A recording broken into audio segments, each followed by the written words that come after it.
순간의 선택이 10년을 좌우합니다 라는 말이 있죠. 그렇습니다. 순간의 선택이 10년을 좌우합니다. 아니, 경우에 따라서는 인생을 좌우하기도 합니다. 여러분, 무엇인가를 선택한다는 것은 그만큼 중요한 것입니다. 어떤 것을 결정한다는 것은 그래서 정말 신중하게 잘 결정해야 하는 것입니다. 예루살렘 교회에 그런 결정의 순간이 찾아왔습니다. 바울과 바나바가 예루살렘 교회를 찾아와서 결정을 의뢰한 것입니다. 우리 기독교 역사학자들은요, 이날의 모임을 최초의 예루살렘 공의회, The First Council of Jerusalem이라고 부릅니다. 여러분, 그 당시에는 이 모임이 얼마나 중요한 것인지를 잘 몰랐겠습니다만 그날 그 모임, 그 회의는 정말 중요한 것이었습니다. 그날의 결정이 앞으로 이방인 그 선교를 완전히 좌우할 수 있는 너무너무 중요한 회의였던 겁니다. 우리 인생에는 이런 순간이 있습니다. 선택해야 하는 순간이, 결정을 해야만 하는 순간이 있습니다. 더욱이 그 선택, 그 결정이 앞으로의 인생을 크게 변화시킬 수 있는 아주 중요한 결정을 해야 할 순간이 있습니다. 여러분, 그때 어떻게 결정해야 할까요? 어떻게 결정을 해야 후회하지 않는 결정을 할 수 있을까요? 누구와 의논하고 누구의 조언을 어떻게 받아야 올바른 결정을 할 수가 있는 것일까요? 하나님께 물으셔야 됩니다. 아멘이십니까? 그렇습니다. 하나님께 물으셔야 됩니다. 그래서 하나님의 뜻대로 결정하셔야 됩니다. 여러분, 우리의 앞날은 오직 하나님만 아십니다. 그러니까 하나님께 묻고 하나님의 뜻대로 결정하셔야 됩니다. 세상의 모든 문제는 그 결정을 하나님의 뜻대로 하지 않기 때문에 생기는 겁니다. 우리 인생의 가장 큰 문제인 이 죄의 출발도 바로 이 문제에서 비롯된 것입니다. 하나님의 뜻대로 결정하지를 않고 자신의 뜻대로, 내가 하고 싶은 대로 결정을 해버린 것입니다. 여러분, 그게 선악과입니다. 선과 악을 내가 결정하고 싶었던 겁니다. 죄는 거기서 시작되었습니다. 내 눈이 밝아져서 내 시각으로, 내 관점에서 선과 악을 결정하겠다는 그 마음에서 죄가 시작된 것입니다. 그래서 선악과를 범했고, 그래서 죄를 짓게 되었고, 그래서 에덴 동산에서 쫓겨난 겁니다. 그렇습니다. 그래서 하나님으로부터 쫓겨난 것입니다. 여러분, 그렇기 때문에 하나님께로 다시 돌아가시려면 그 문제부터 해결해야 됩니다. 선악과의 문제, 선과 악을 스스로 결정하려는 그 마음부터 해결을 하셔야 하는 겁니다. 여러분, 그러기 위해서 제일 중요한 것이 바로 믿음입니다. 하나님을 믿는 겁니다. 믿고 따르는 겁니다. 믿고 순종하는 겁니다. 하나님을 믿으니까 하나님이 하시는 선택, 하나님이 주시는 결정을 믿고 그 하나님 뜻대로 순종하는 거지요. 그래서 말씀하신 겁니다. 누구든지 나를 따라오려거든 자기를 부인하고 자기 십자가를 지고 나를 따를 것이니라. 여러분, 자기를 부인하지 않으면 예수님을 따를 수가 없습니다. 자기를 부인하지 않으면 자기 주장을 내세우고 싶을 것이고 자기 마음대로 하고 싶어질 것이기 때문입니다. 그러면 예수님을 따르는 삶이 아니라 예수님 보고 나를 따라오시라고 하는 삶을 살게 됩니다. 그러면 안 됩니다. 그래서는 하나님께 돌아갈 수가 없습니다. 예수님을 따라가야 길이요 진리요 생명 되시는 그 길을 갈 것인데, 내 마음대로 가면서 예수님 보고 오라고 그러면 절대로 하나님께로 돌아갈 수가 없는 거지요. 하지만 그렇게 신앙생활하는 사람들이 사실은 얼마나 많은지 모릅니다. 자기를 부인하는 것이 아니라 자기를 주장하고 자기를 내세우는 사람들이 얼마나 많은지 모릅니다. 사랑하는 성도 여러분, 여러분은 어떤 사람들이십니까? 자기를 부인하는 사람들이십니까? 아니면 자기를 주장하는 사람들이십니까?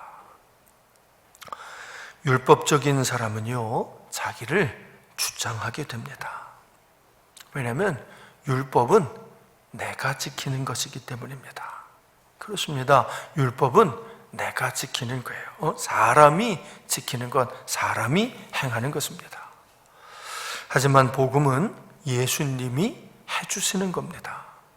복음에는 내가 한 일이 하나도 없습니다. 있다면 오직 믿는 것뿐입니다.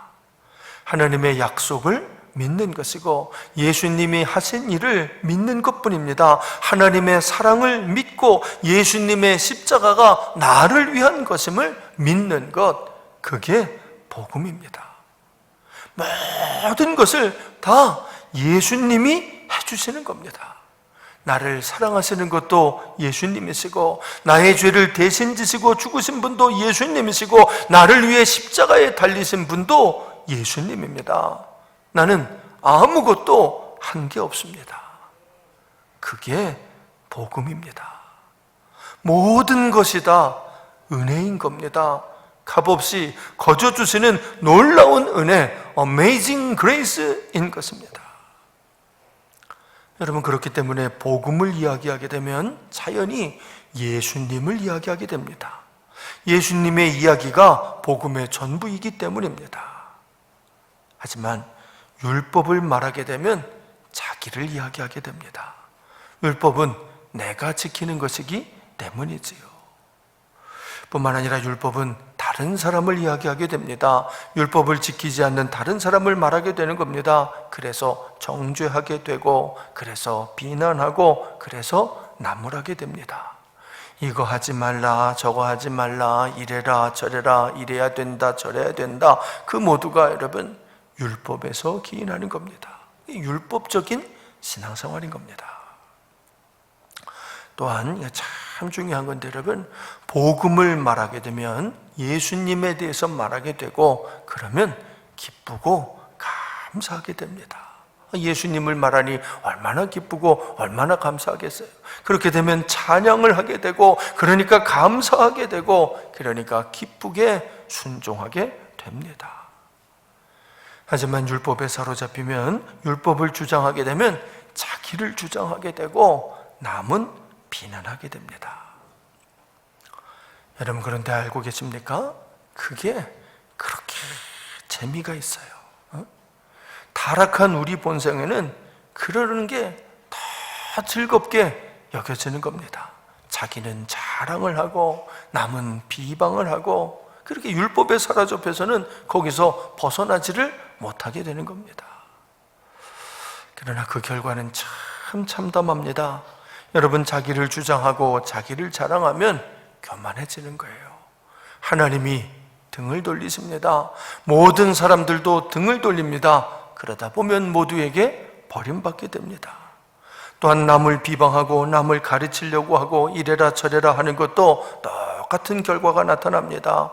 그러면 외로워지고, 그러면 힘들어지고, 그래서 기쁨이 없고 감사가 없고 불만만 쌓여가게 됩니다.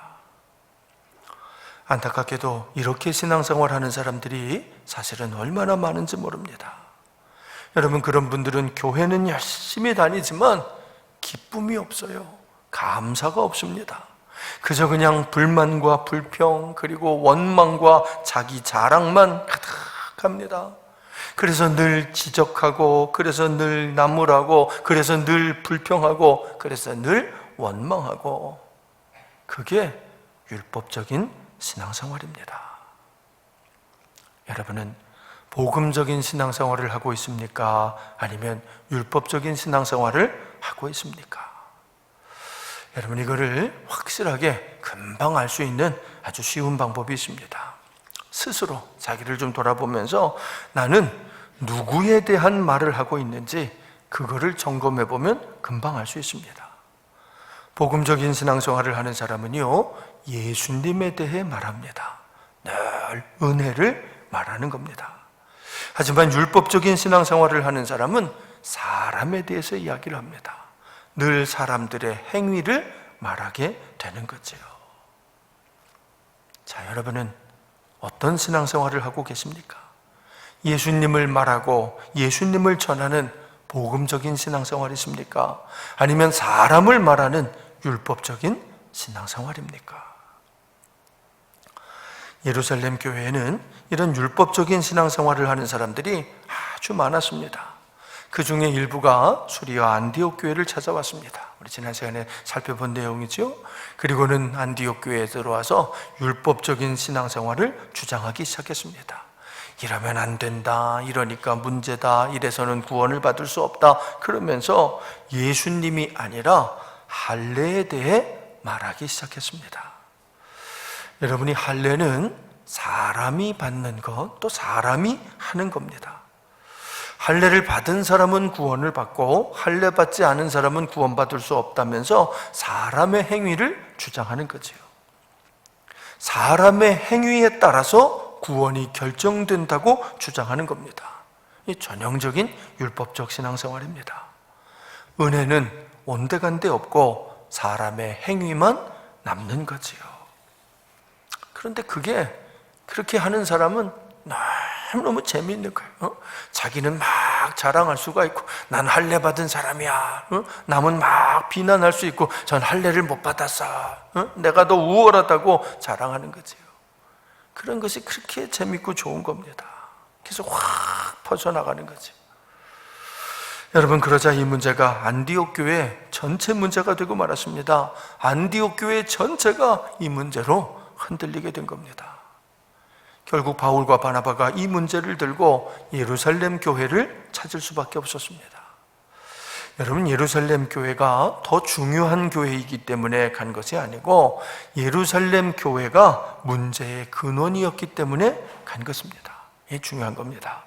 이거는요, 예루살렘 교회가 이 안디옥 교회보다 더 중요한 교회, 더 상위에 있는 교회이기 때문에 간 것이 아닙니다. 이 문제는 예루살렘 교회에서 시작된 것이니까 예루살렘 교회에서 해결을 해야 풀어질 것이기 때문에 그곳으로 가져간 거지요. 아무튼 그렇게 해서 이 문제가 예루살렘 교회에서 본격적으로 논의되게 되었습니다. 역사적인 최초의 기독교 공의회가, 최초의 기독교 총회가 예루살렘 교회에서 열리게 된 겁니다. 중요한 회의였습니다. 그날 어떻게 결정하는가에 따라서 이방인 선교가 좌우될 수 있는 정말 중요한 회의였습니다. 만약 그 자리에서 율법적인 신앙을 선택한다면 이방인 선교는 이제 더 이상 계속될 수 없었을 것입니다. 할례를 받아야만 기독교인이 된다고 결정을 하면 이방인은 아무도 기독교인이 되려고 하지 않을 것이기 때문입니다. 그만큼 이게 중요한 회의였습니다. 그 결정에 열방을 향한, 세계를 향한 복음의 전파가 달려있는 너무너무 중요한 회의였던 겁니다. 하지만 그 자리에서도 율법적 신앙을 주장하는 목소리는 사라지지 않고 있었습니다. 오히려 더 크게, 더 많이 율법적 신앙을 주장하는 목소리가 커져가고 있었습니다. 이방인들도 기독교인이 되려면 유대인들처럼 할례를 받아야 한다, 율법을 지켜야 한다라는 주장이었습니다. 이대로 두면 그것이 교회의 결정이 될 수도 있는 참 안타까운 순간이었습니다. 그때 베드로가 일어섰습니다. 그리고 이렇게 말합니다. 자, 우리 8절과 9절, 사도행전 15장 8절 9절을 함께 읽어봅니다. 시작. 또 마음을 아시는 하나님이 우리에게와 같이 그들에게도 성령을 주어 증언하시고 믿음으로 그들의 마음을 깨끗이 하사 그들이나 우리나 차별하지 아니하셨느니라. 여러분, 베드로는 그동안 고넬료의 가정을 비롯해서 많은 이방인들에게 복음을 전했던 경험이 있는 그런 사도입니다. 그런 베드로가, 더구나 예수님의 수제자인 베드로가 이렇게 말을 하는 거예요.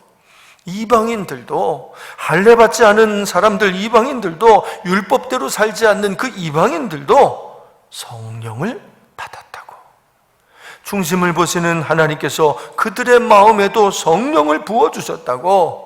그거는 하나님께서는 그들을 인정하시는 거라고. 그건 하나님께서는 그들과 우리를 차별하지 아니하신다는 증거라고 말한 거지요. 그러니까 그들에게 더 이상 할례를 강요하지 말라고, 그들에게는 율법을 강요하지 말라고 말씀하는 겁니다. 자, 우리 10절도 같이 읽습니다. 시작. 그런데 지금 너희가 어찌하여 하나님을 시험하여 우리 조상과 우리도 능히 매지 못하던 멍에를 제자들의 목에 두려느냐. 여러분, 율법은 아무도 지킬 수가 없는 겁니다. 율법을 온전히 지키려면 마음을 다하고 목숨을 다하고 뜻을 다 해서 하나님을 사랑해야 하는데 그건 유대인들도 못하는 겁니다. 뿐만 아니라 이웃을 내 몸과 같이, 이웃을 나 자신과 같이 사랑하는 것은 더욱 못하는 겁니다. 베드로는 유대인인 우리도 못하는 건데, 우리도 능히 내지 못하던 멍에인데 그걸 왜 이방인 제자들의 목에 두려고 하느냐라고 하는 거지요. 그러면서 정말 중요한 말씀, 아주 중요한 말씀을 합니다. 우리 11절입니다. 11절을 함께 읽습니다. 시작. 그러나 우리는 그들이 우리와 동일하게 주 예수의 은혜로 구원받는 줄을 믿노라 하니라. 그렇습니다. 구원은 주 예수의 은혜로 받는 겁니다. 율법을 지키고 율법으로 받는 것이 아니라 은혜로 받는 것입니다. 여러분, 이건 유대인들에게도, 율법을 지킨다는 유대인들에게도 똑같은 겁니다. 유대인들 역시 율법을 지켜서 구원받는 것이 아니고 그들도 은혜로 구원을 받는 것입니다. 베드로가 이렇게 말씀했더니 막 술렁이던 장내가 갑자기 조용해졌습니다. 자, 우리 12절을 함께 읽습니다. 시작. 온 무리가 가만히 있어 바나바와 바울이 하나님께서 자기들로 말미암아 이방인 중에서 행하신 표적과 기사에 관하여 말하는 것을 듣더니, 온 무리가 가만히 있어. 어떤 사람이 그냥 베드로가 말을 했더니 다 가만히 있었다, 입을 다물었다는 거죠. 여러분, 이것은 베드로의 권위가 대단해서 그래서 모두가 다 베드로가 말하니까 가만히 있는 것일까요? 아닙니다. 그래서 그러는 것이 아니고, 잘 들으세요. 은혜를 말했기 때문에 조용해진 겁니다. 그렇습니다. 은혜를 말하면, 은혜에 대해서 말하기 시작하면 사람은 할 말이 없어집니다. 은혜는 100% 하나님이 주시는 겁니다. 사람은 단 1%도 주장할 수가 없는 것, 그것이 은혜입니다. 그렇기 때문에 은혜로운 교회는 오직 하나님만 말씀하시는 교회입니다. 사람은 잠잠할 수밖에 없는 교회이지요. 그러고 난 뒤에야 비로소 바울과 바나바가 발언을 할 수 있었습니다. 지금까지는 여러분 정작 바울과 바나바의 이야기는 들어보지도 않고 그냥 자기들 주장만, 율법을 지켜야 된다, 할례를 받아야 된다 이러면서 자기 주장들만 내세웠던 거죠. 그런데 베드로가 은혜를 이야기하자 비로소 그제서야 바울과 바나바의 이야기를 듣게 된 겁니다. 그런데 바울과 바나바는 자신들의 이야기를 하지 않았습니다. 자신들의 업적이나 공로를 내세운 것이 아니었습니다. 오직 하나님께서 자기들로 말미암아 이방인 중에서 행하신 표적과 기사에 대해서만 말씀했습니다. 하나님께서 어떻게 하셨는지, 하나님께서 이방인들에게 어떤 은혜를 부어주셨는지 그것만을 이야기한 겁니다. 여러분, 하나님은 그들에게 큰 은혜를 부어주셨습니다. 그들에게 성령을 보내주신 것입니다. 그 증거는 선교의 과정 곳곳에서 나타났습니다. 하나님께서 그들과 함께 하신다는 증거가 곳곳에서 나타난 거지요. 아마 바울은 그 순간에 디도를 등장시켰을 것입니다. 여러분, 디도는 할례 받지 않은 이방인이지만 성령 충만한 사람이라고 그랬습니다. 그 디도를 앞에다 보이면서 할례 안 받은 이방인인데도 이렇게 성령 충만하시다라고 하나님의 역사를 증명했을 것입니다. 여러분, 그렇습니다. 하나님이 하신 겁니다. 하나님이 이방인들에게도 구원을 베풀어 주신 겁니다. 할례를 받지 않았고 율법도 모르지만 이방인들에게도 하나님께서 구원을 베풀어 주신 겁니다. 그러면 할 말이 없는 겁니다.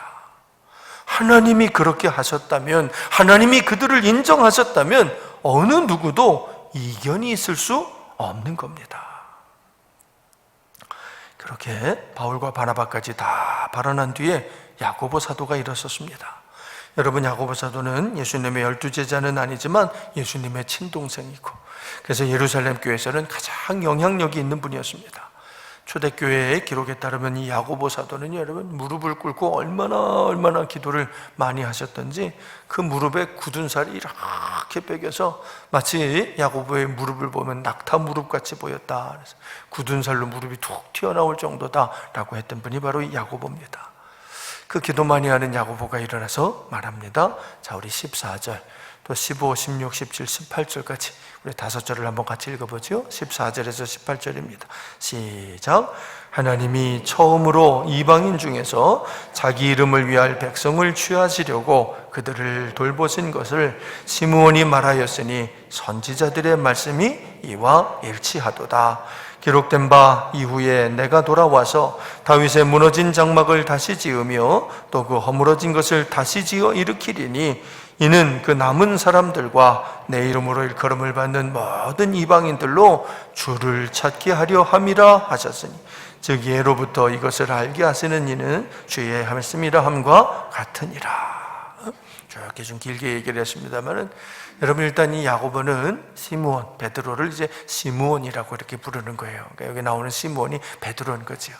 예수님도 베드로를 부를 때 시몬이라고 부르셨잖아요.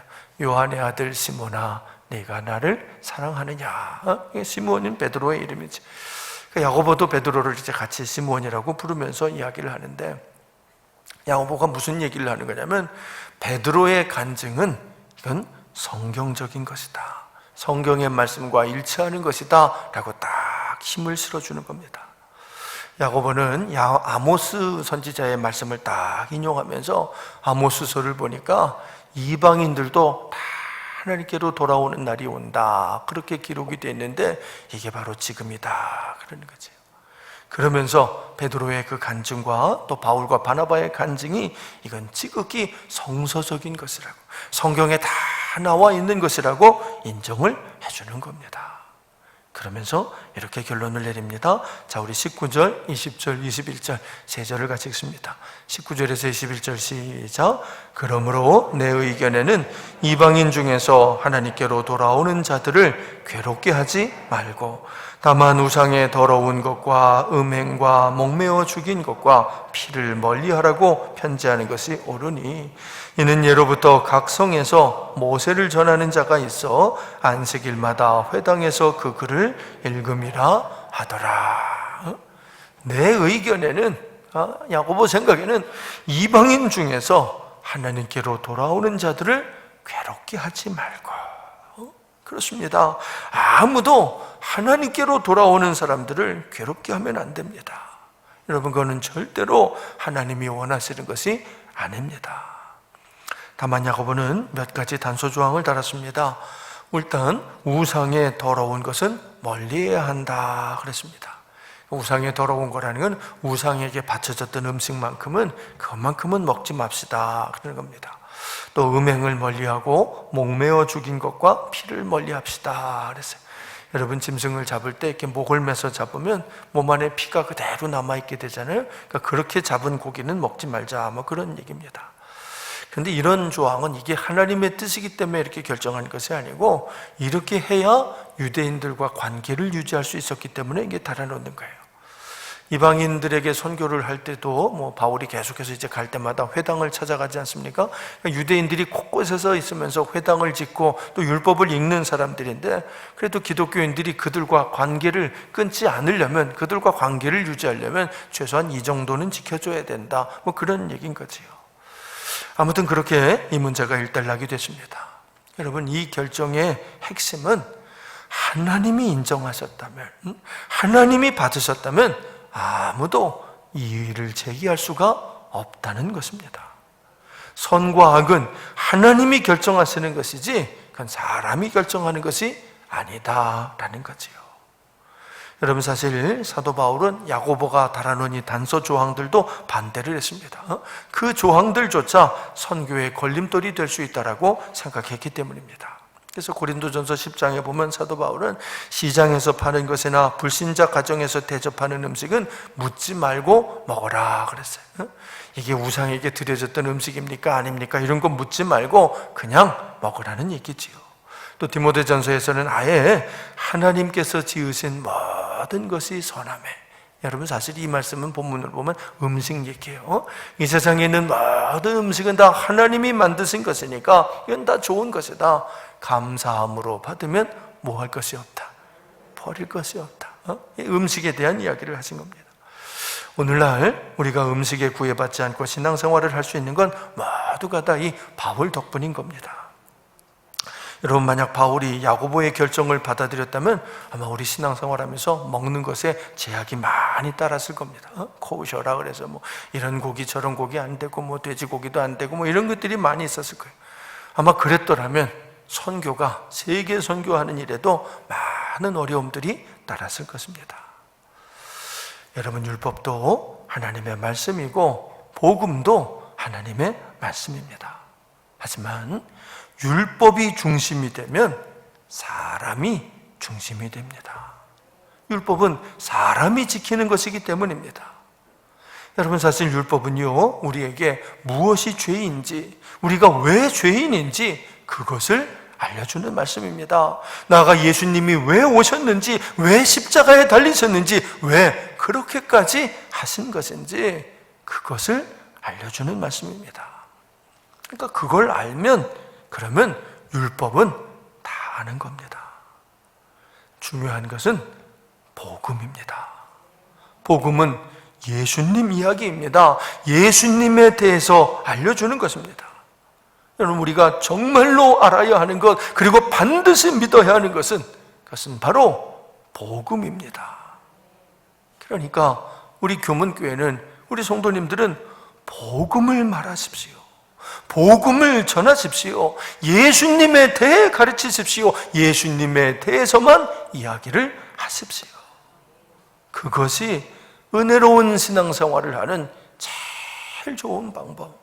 우리 하나님 앞에 영광 올려드리고 하나님이 인정하시는 신앙생활을 하는 가장 좋은 방법, 영혼을 구원할 수 있는 유일한 방법이라는 걸 꼭 기억하시고 끝까지 복음만 증거하시는 우리 교문교회, 우리 성도들 되시기를 주님의 이름으로 축원드립니다. 우리 함께 기도하겠습니다.